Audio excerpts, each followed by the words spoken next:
Sejam bem-vindos a um episódio especial do Geração V, do programa de comentário político jovem da Rádio Observador, feito em parceria com o Ovoto, que está em antena há mais de 2 anos, todas as sextas-feiras à noite, onde já trouxemos dezenas de convidados e vamos continuar a dar espaço à nossa geração.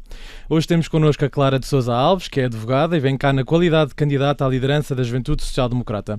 Olá Clara, bem-vinda ao Geração V e obrigado por teres aceitado o nosso convite. Olá Vasco, obrigada eu pelo convite e pela vossa capacidade que têm tido em ter uma presença muito ativa e um espaço aberto para a discussão de política jovem. É importante. Muito obrigado. Eu sou o Vasco Galhardo e ao meu lado tenho o José Paulo Soares, comentador do Geração V, que vai conduzir comigo esta entrevista. Olá José Paulo, preparado? Olá Clara, obrigado por teres vindo. Preparado, José Paulo? Acho que sim, acho que vai correr bem. Muito bem, antes de avançar, quero dar a nota de que amanhã, quarta-feira, vamos receber o outro candidato à liderança da JSD, João Pedro Luís. Muito bem, Clara, tal como eu, também outras pessoas que vão ver ou ouvir este episódio não são da JSD ou não estão próximas das Jotas e podem não te conhecer, por isso começamos mesmo por aí. Quem é a Clara Alves? Como é que chegaste, Clara de Sousa Alves, como é que chegaste até aqui? Olha Vasco, a Clara de Sousa Alves é uma miúda inconformada, foi desde sempre.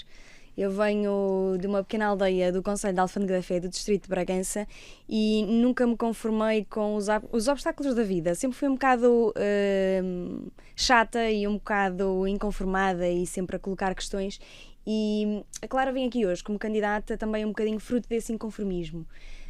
A verdade é que eu, desde os 19 anos, que decidi integrar a Juventude Social Democrata, e decidi fazê-lo num momento especial do meu concelho de eleições autárquicas, como muitos militantes acabam por aderir aos partidos, e a certa altura recordo-me que estava na dúvida, porque era uma decisão importante. Em minha casa fala-se de política, como se fala quase em todas as casas, a comentar a televisão. Era uma decisão importante a escolha da juventude partidária, neste caso. Muito, aliás, eu já estava no meu segundo ano de faculdade e recordo-me perfeitamente. Há dias encontrei uma colega de curso que me recordava deste momento, em que eu fui ter com um professor meu e disse: olha, eu estou a pensar juntar-me à JSD, o que é que isso vai significar para a minha vida profissional?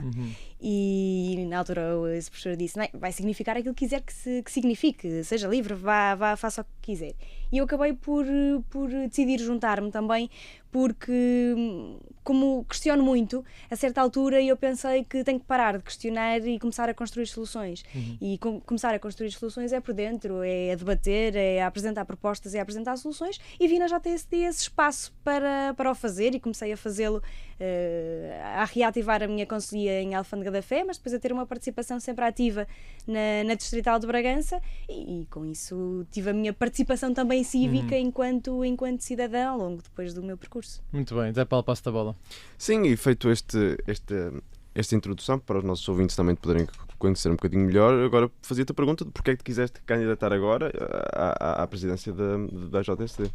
Olha, Zé Paulo, eu posso-te confessar, eu nunca quis ser presidente da JSD, ou seja, isto não foi uma ambição minha quase de nascença, mas também não posso negar o facto de já há algum tempo eu tenho vindo a ser abordada por vários militantes que vêm ter comigo, através das redes sociais, acabam por mandar uma mensagem a dizer: Clara, tens que avançar, isto não pode continuar assim, avança.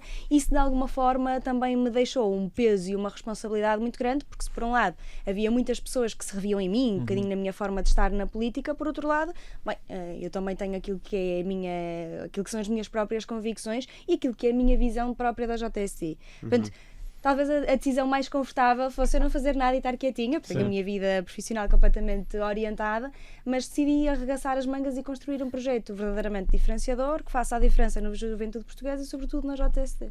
Tu dizias que as pessoas te mandavam mensagem a dizer que não pode continuar assim. Continuar assim quer dizer o quê? Olha, algo que me tem vindo a ser relatado é quase um afastamento natural dos militantes dos espaços de participação política.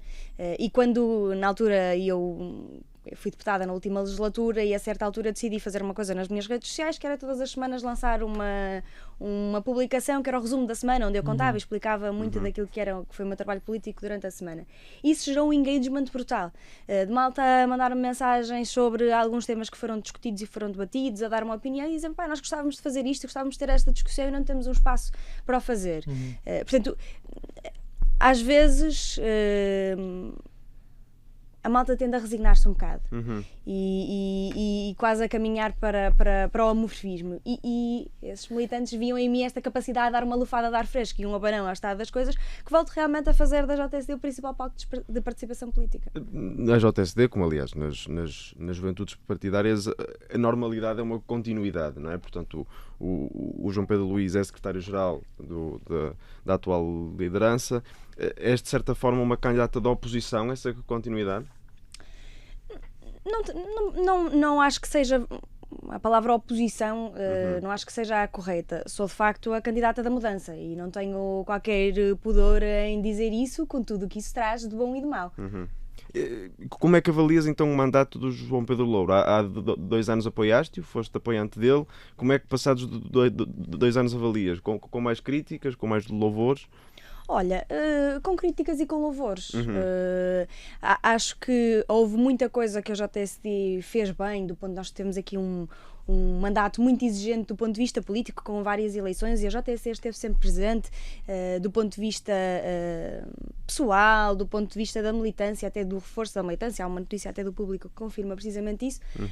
E, portanto, há muitas coisas positivas que a JSD fez e desta atual liderança. Há outras não tão positivas, nomeadamente a inexistência de bandeiras propriamente ditas que nos digam verdadeiramente alguma coisa a nós jovens, que toquem nos nossos problemas, que tenham a capacidade de pôr o dedo na ferida e de incomodar um bocadinho e de trazer ao debate alguns temas que não são tão confortáveis, mas que são essenciais para discutirmos. Então já vamos à questão das bandeiras, mas só antes disso ainda mais 2 ou 3 questões mais políticas.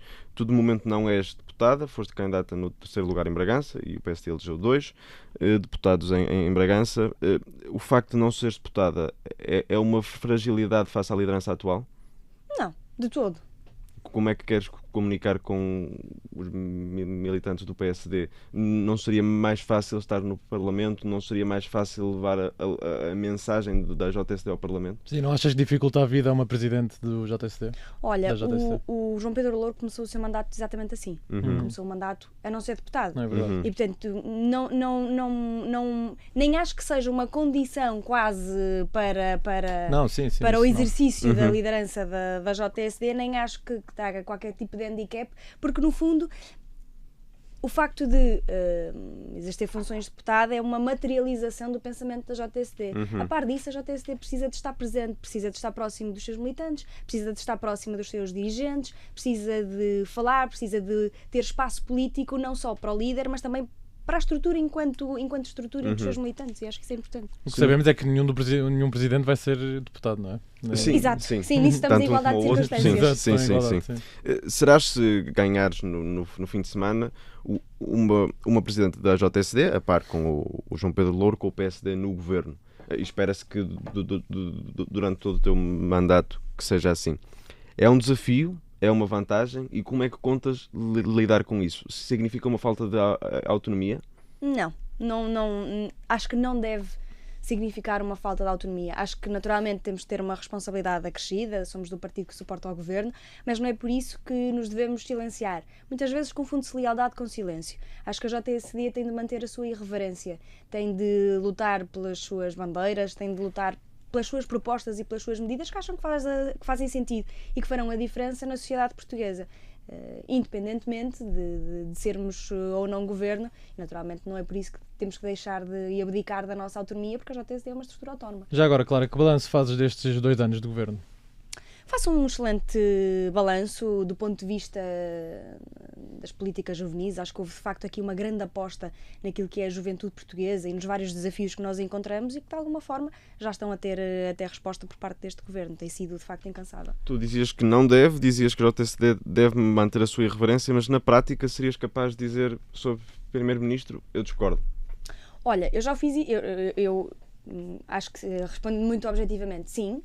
Aliás, posso dizer que há 2 anos ainda era eu deputada e fui apresentar uma moção ao Congresso sobre descentralização. Então, isso também já é um indício dessa irreverência e autonomia. Sim, então falamos sobre as bandeiras. O teu slogan é fazer a diferença, não é? E, portanto, falamos de políticas. Que prioridades é que querias trazer para a JSD?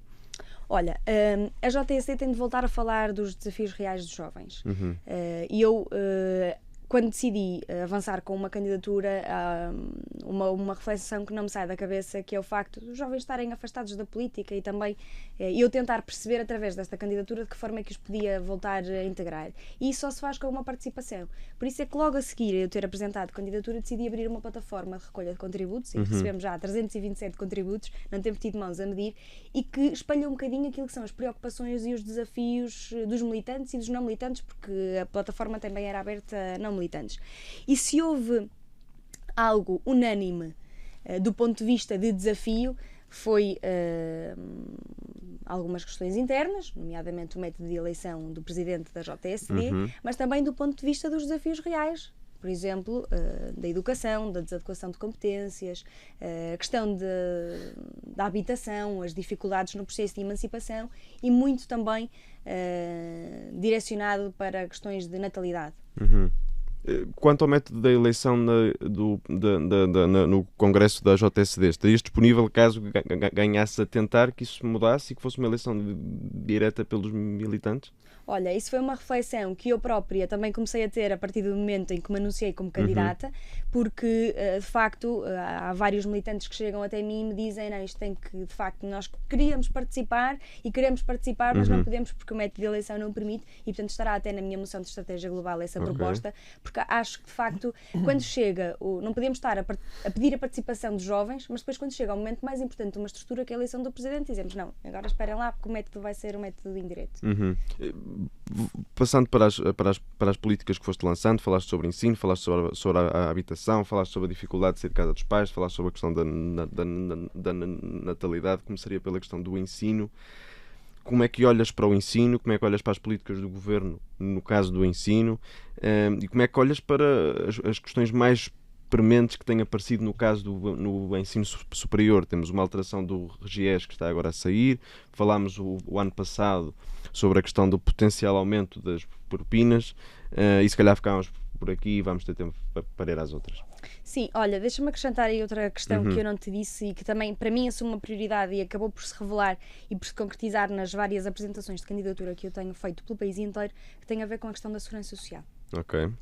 O facto de cada vez mais olharmos para aquilo que é a nossa contribuição e imaginarmos aquilo que será o retorno no futuro, na velhice, e percebermos que há uma coisa que não condiz com a outra. E que tipo de reforma é que podemos fazer? Olha, desde logo acho que a sustentabilidade da segurança social é uma questão que nos preocupa e mais do que preocupar e do ponto de vista de diagnósticos temos que apresentar soluções. Desde logo, e também estará na minha moção de estratégia global e foi uma proposta que eu até já tenho vindo a referir quase de forma recorrente em todas as apresentações de candidatura, que são os incentivos aos planos complementares de reforma. Okay. Porque de facto há um estudo da OCDE que nos diz que daqui a 20 anos as reformas serão no valor de 30% ou cerca de 30% do valor do salário atual. Isto também preocupa-me, claro, porque se tenho a capacidade de olhar para os meus pais e já estão os dois reformados e perceber que a reforma deles não condiz de todo com uma vida de trabalho, eu penso muito em mim e na minha geração que corre o risco de se tornar nos pobres do futuro e portanto também temos que arranjar aqui formas alternativas de garantir que quando se chega a uma idade avançada que há uma proteção e que há uma alternativa. E como é que olhas para a discussão dos últimos dias, a diminuição da idade da reforma e como é que isso se condiz com essa reforma que se calhar é preciso na segurança social? Sim, acho que de facto é uma grande irresponsabilidade nós estarmos a falar na diminuição da idade da reforma, tendo em conta aquilo que são os riscos da sustentabilidade da segurança social que todos nós percebemos. Portanto, os grandes prejudicados de uma eventual ou hipotética decisão dessas seremos nós, a geração que vai caminhar para a idade da velhice e que de facto corre o risco de a sustentabilidade da segurança social ser abalada e de facto deixar aqui marcas para uma geração inteira. Voltando à questão do ensino, és professora universitária também, não é? Qual é que é a tua posição? Como é que tens olhado para o novo RGES? Serias a favor, à frente da JSD, de um aumento das propinas? Olha, no que diz respeito ao ensino, a minha grande preocupação, não só enquanto professora, mas também enquanto até aluna, eu estou a fazer o meu doutoramento, tem a ver com uma grande questão que se tem levantado, que é o problema da desadequação de competências.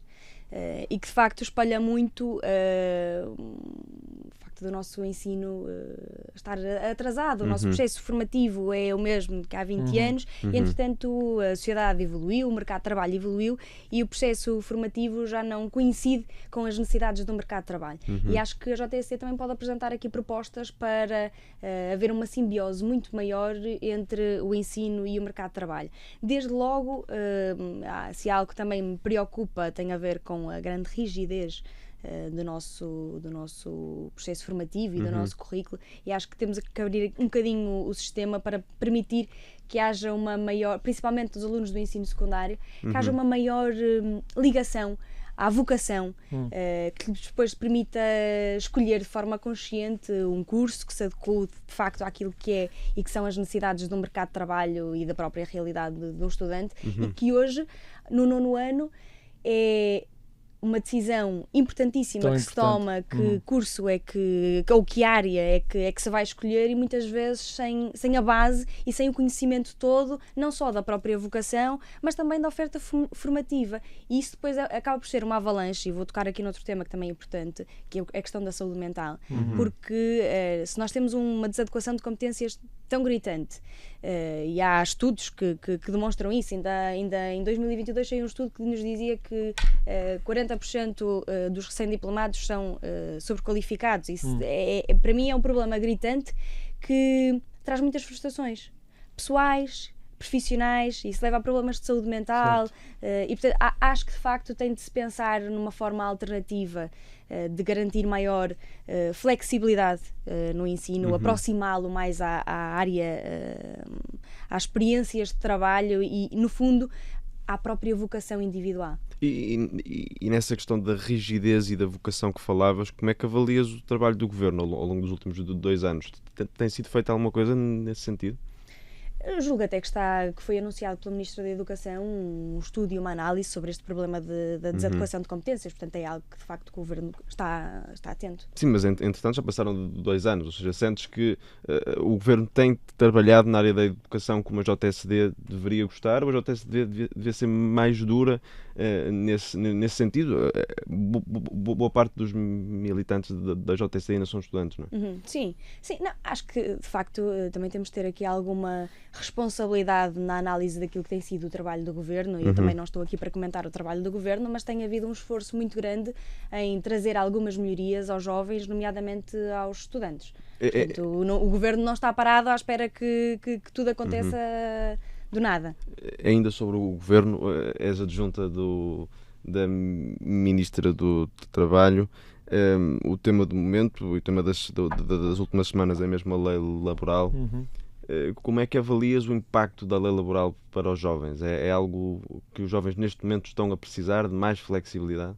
Olha, acho que de facto a reforma laboral é uma grande reforma do nosso país, uma reforma importantíssima do ponto de vista até académico, e que traz muitas melhorias para os jovens. E eu queria destacar aqui algo que também não tem sido evidenciado, mas tem a ver com o período experimental. No nosso regime atual, um jovem, só por ser jovem, tem um período experimental de 180 dias, o que significa que, no fim desses 180 dias, a empresa pode decidir que não gosta do trabalho e que, de facto, quer no fundo, mandar a pessoa embora. E isso acaba por ser, muitas vezes, uma porta aberta para um desvio e um contorno até da celebração de contratos de trabalho, que sabemos que depois, no final, tem que haver sempre lugar a uma compensação. E o facto deste Governo ter tido esse cuidado de não só olhar para os diagnósticos que são feitos quanto ao recurso indevido do período experimental, mas também apresentar soluções, e, de facto, a solução que se apresenta para o período experimental, para, de facto, retirar essa possibilidade só para os jovens, eu vejo-a como um ponto verdadeiramente positivo e que de facto vem restabelecer aqui algum equilíbrio no que diz respeito à própria valorização dos trabalhadores, muito mais dos trabalhadores jovens que estão em início de carreira. Já agora, qual é a tua opinião em relação à semana de 4 dias? Achas que a nossa geração vai beneficiar disso? Não, eu posso te dizer que eu sou absolutamente contra a semana de 4 dias. Já há formas até no nosso Código de Trabalho, através do horário concentrado, de garantir alguma flexibilidade a esse respeito, e acho que o nosso tecido empresarial e económico não está ainda preparado. Isso é engraçado, isso vai contra a atual posição da JSD, não é? Certo. Mas reparem, como eu, muitos militantes também têm Claro. esta Claro, ainda posição, bem que há como digo, diferença. Claro, exatamente, sim. numa estrutura partidária Ainda bem é que não bonito pensam todos termos, igual. não termos que concordar todos com o mesmo e termos Claro. as nossas próprias posições. Claro que sim. E acho que a este respeito é uma discussão que podemos ter no panorama do país que queremos ser e não do país que somos.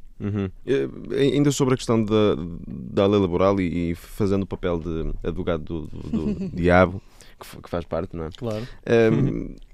Uma das propostas do governo também é o alargamento dos contratos a prazo. Isso não significaria para os jovens mais precariedade? Não significaria mais precariedade. Acho que do ponto de vista da reforma laboral, o grande objetivo é garantir aqui uma simbiose entre competitividade, entre produtividade e valorização dos trabalhadores. E há uma série de medidas para a valorização dos trabalhadores, há uma série de medidas para a competitividade e também para a produtividade. No que diz respeito aos contratos a termo, a verdade é que só com a agenda do trabalho digno é que houve esta diminuição do termo e, portanto, não há dados até que nos indiquem que isto teve melhorias na taxa de desemprego, muito pelo contrário. Ok. Passando para a questão da habitação, porque o tempo também vai avançando, Temos 10 minutos não é? ainda, sim. Passando para a questão da habitação, o FMI, no seu último relatório, falava sobre as medidas do apoio aos jovens na habitação, portanto, isenção do IMT, isenção do apoio do imposto de selo e da garantia pública, e dizia que, portanto, não faz grande sentido, tem tido impactos no resto da população e acaba por ser uma medida injusta. Discordas? Concordas com o FMI? Discordo porque, repara, e a isenção do IMT e do imposto de selo é uma bandeira assumida da JST, foi fruto de muitos anos de discussão até interna e debate interno e que hoje está materializado e faz a diferença na vida de muitos jovens que de outra forma não conseguiriam ter acesso à primeira habitação. Acho que o grande problema da habitação no nosso país está na oferta. Então, mas se estivermos a incentivar a procura, não vamos estar a aumentar o preço para toda a população e estando a prejudicar os restantes portugueses que já não são jovens? Não, repara, julgo que acho que os números não são atuais a 100%, mas 77 mil jovens já conseguiram usufruir desta isenção para a aquisição da primeira habitação, certo, que de outra forma não seria possível. Repara que no processo de emancipação, aquilo que cria mais entropia à própria emancipação e atrasa esse processo é a falta de habitação. E, portanto, da parte do governo houve aqui esta preocupação de garantir, daí o limite até etário, de garantir que na fase inicial da nossa vida temos possibilidade de começar a pensar num processo de emancipação com algumas desigualdades. O Estado Social também é para isto. Se devemos estar a pensar noutras alternativas e noutras soluções para de facto garantir uma mais oferta ou de alguma forma uma estabilidade do mercado, se calhar devemos. Porque a minha questão é um bocadinho no sentido de nós estamos a aumentar a procura diretamente através de apoios com garantias públicas, com isenções fiscais. Estamos a ajudar alguns jovens, é certo, mas nós não temos ideia que jovens é que estamos a ajudar. Nós não estamos a ajudar jovens que potencialmente já teriam comprado casa porque têm salários mais altos. Não estamos a deixar outros jovens que já tinham dificuldade em comprar casa, ainda com mais dificuldade porque os preços das casas acabam por aumentar e os jovens que estão com salários mais baixos acabam por ficar na mesma situação e haver parte dos seus impostos também, no fundo, a financiar a compra de habitação pelos jovens que ganham mais. E não estamos a ajudar os jovens que queriam começar a pensar comprar casa, mas porque não tinham a entrada ou o valor da entrada, ficavam indefinidamente à espera de conseguir amealhar esse valor e que sabemos que a vida hoje em dia nos traz muitas dificuldades até de poupança. Sim. Nós estamos a ajudar esses jovens que de outra forma não conseguiriam sequer avançar com o processo de compra da primeira habitação. Não sei, o Banco de Portugal neste momento tem algumas dúvidas a esse nível, não é? Porque está potencialmente a pensar de diminuir a taxa de esforço porque tem receios que haja neste momento um excesso de aproveitamento dessa garantia pública. Isso não pode ser um problema para a economia geral, no cômputo geral? Acho que não. Acho que traz mais benefícios do que desvantagens, e se há algo que para mim foi uma aprendizagem ao longo de 8 anos de governação do Partido Socialista, foi que nada nos adianta estarmos a falar de contas certas e déficit se isso depois não se reverte para a população de alguma forma. E acho que isto são medidas que de facto trazem melhorias, principalmente a um jovem que quer começar o seu processo de emancipação, quer sair de casa, muitas vezes em contextos económicos não privilegiados, mas que se não fossem estas medidas nunca conseguiriam aceder, nem sequer pensar em comprar a primeira habitação. Portanto, acho que do ponto de vista prático traz mais vantagens do que desvantagens, mas acho que também não é uma medida isenta de problemas até secundários e que têm de ser colmatados. Ficando ainda no FMI, uma das críticas do FMI também é exatamente o IRS jovem, porque é injusta, segundo o FMI, e portanto dá mais isenções fiscais num regime fiscal português já cheio de buracos e portanto cria mais despesa fiscal que não tem sido eficiente na medida em que o objetivo inicial era impedir a saída de jovens e que não há dados que sustentem isso mesmo. O IRS jovem deve ser para ficar? Olha, deve ser para ficar. E deve ser para ficar porque nós hoje temos a capacidade de perceber que está a haver uma fuga de cérebros, que ouvimos muito o chavão do somos a geração mais qualificada de sempre, mas a verdade é que a geração mais qualificada de sempre vai lá fora procurar oportunidades. E vai lá fora procurar oportunidades porquê? Porque quer ter outras experiências culturais, porque gosta de ir procurar o desconhecido, muitos será esse o caso, mas a maior parte não é esse o caso, é porque procuram condições melhores. E se perguntarmos a um jovem que vai trabalhar lá para fora, e eu tenho até no plano dos meus amigos mais próximos vários que foram trabalhar para fora, e perguntei, mas porquê? O que é que te levou? O que é que te leva? Qual é? Se tivesses que escolher um único motivo, qual era? É o dinheiro. Claro. E portanto o IRS jovem é uma forma de garantir mais liquidez e mais dinheiro para. Mas temos números que nos digam quantos jovens é que deixaram de sair por causa do IRS jovem, porque a política tem um custo, não é? Claro. Estamos a financiar essencialmente jovens, portanto, que pagam IRS, sendo que mais de metade dos jovens, sabendo que metade da população não paga IRS, provavelmente estará mais ou menos por aí, metade dos jovens não pagam IRS. Portanto, estamos a financiar uma parte de cima. Temos números de quantos jovens é que estamos a impedir efetivamente que saiam, ou estamos a fazer uma espécie de políticas públicas a olho? Não é políticas públicas a olho. Nós sabemos que no último ano 850 mil jovens saíram do nosso país e, portanto, temos que perceber de que forma é que conseguimos estancar esta sangria, e o IRS jovem é uma dessas 850 mil jovens? Deve ser muito. Não sei quantos jovens é que serão, mas 850 mil será um número, pronto, será outro número. Eu julgo que é 850 mil. Mas no jovens? ano? Não. Até 2024. Ok. Pronto, mas exatamente falávamos sobre a questão do IRS jovem, sobre se é justo ou não é justo. E a questão que te colocava é, não faria mais sentido haver políticas diretas do governo para apoiar os jovens que têm mais necessidades, por exemplo, com apoios mais direcionados aos jovens que ganham menos ao fim do mês? Acho que a medida do IRS jovem é uma boa medida. Ponto. Se devemos procurar outras alternativas que venham colmatar, por exemplo, uma das propostas que eu vou apresentar na minha moção de estratégia global é abrir o Porta 65 à possibilidade de arrendamento de quartos. Porque sabemos que arranjar uma casa já é difícil, principalmente para jovens e estudantes deslocados, e portanto temos que ter também sensibilidade de perceber como é que está o mundo, como é que está a sociedade, e essa também é uma das propostas que nós apresentamos, porque percebemos que um jovem, quando decide estudar ou tem que ir estudar fora da sua residência e que procura casa e muitas vezes quer recorrer até ao Porta 65, bem, a dificuldade de encontrar é muito grande, principalmente se for em Lisboa, e portanto temos que começar a pensar em propostas alternativas que garantam que há de facto aqui um apoio do Estado Social a garantir a habitação, pelo menos na fase mais importante das nossas vidas. Última pergunta, Zé Paulo. Sim, és da Alfândega da Fé. Sim. Uma coisa curiosa desta disputa JSD, portanto temos um candidato de Bragança, um candidato de Porto Alegre, portanto é o interior do país aqui em grande. Falavas há pouco da questão da regionalização e da descentralização. Que tipo de propostas a JSD e que tipo de posição a JSD pode ter a esse nível? Olha, o tema da coesão territorial é para mim um tema muito, muito querido e muito sensível porque a vivo quase todos os dias. Eu de facto acho que a JSD tem de lançar um mote à discussão da regionalização. Acho que devemos pensar, e eu costumo dizer isto, o nosso país já não cai para a mar porque está agarrado à Espanha.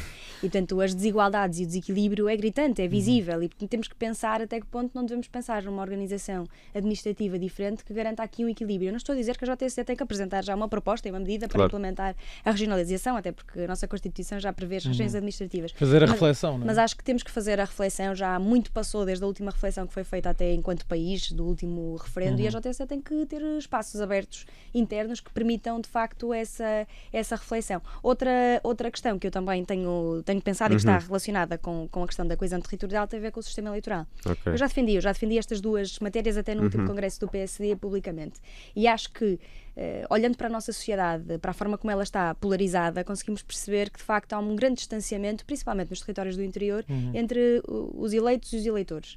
E muitas vezes os eleitores sentem-se subrepresentados. Referiste há bocadinho um território que é importantíssimo e que nos demonstra isso, que é Porto Alegre, Bragança também o demonstra, e outros do interior também, e até a proposta que irei apresentar na minha moção de estratégia global passa por uma alteração ao sistema eleitoral de forma a garantir aqui um equilíbrio territorial e que o único critério para estabelecer no fundo o número de deputados não seja o número de eleitores e a densidade populacional, mas que o território possa ter aqui um determinado peso para corrigir os desequilíbrios que hoje existem e de alguma forma garantir que haja uma representatividade e uma representação muito maior. Mais uma pergunta da Paulo? Sim, seria interessante passarmos por aí, mas tendo que ser a última pergunta, eu gostava de fazer uma pergunta mais política, ou seja, na sexta-feira e portanto, ao longo do fim de semana haverá o congresso da JSD. Caso venha a correr mal e caso venhas a perder, como é que contas contribuir para o futuro da Jota daqui para a frente? Olha, conto contribuir tal como contribuí até agora. Eu posso-te dizer que, talvez isto, não sei se é histórico ou não, mas eu talvez seja a primeira candidata em que não faço parte da CPN e concorro à JSD. Não, o cargo mais alto que eu tive na JSD Nacional foi vogal suplente.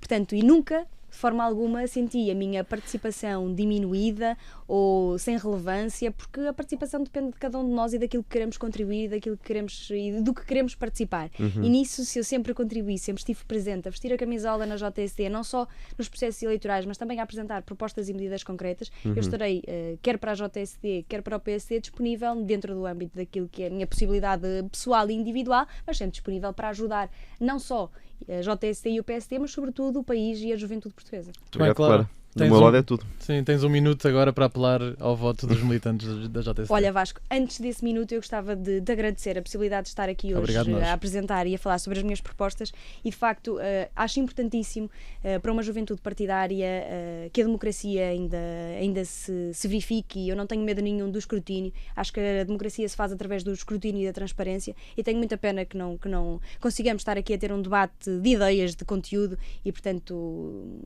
no fundo, isso entristece-me, mas não me inconformo e não baixo os braços, e da minha parte eu estarei disponível sempre para apresentar aquilo que são as minhas propostas, o meu conteúdo e a minha visão de futuro para a JSD. E no fundo é isso que eu peço a quem vai votar no domingo, é que tenham esta capacidade crítica e esta capacidade de olhar friamente para o estado das coisas e perceber qual é o futuro da JSD. Se é uma JSD mais aberta, mais participativa, mais transformadora, se é uma JSD de futuro que querem, então a resposta é certa, e a minha candidatura traz propostas não só do ponto de vista interno, de reforma interna, mas também do ponto de vista de reforma externa e de nos assumirmos ou de nos voltarmos a assumir como o principal palco de participação política para a juventude portuguesa, e é isso é esse projeto que eu decidi construir com uma série de pessoas incríveis que também me estão a ajudar. Isto não é um projeto que é meu, é um projeto de um conjunto de pessoas que são militantes incríveis, e portanto capacidade e qualidade foi algo que nunca faltou aos quadros da JSD e aos militantes da JSD. Falta-nos um bocadinho talvez a ambição de querermos mais, querermos ser mais,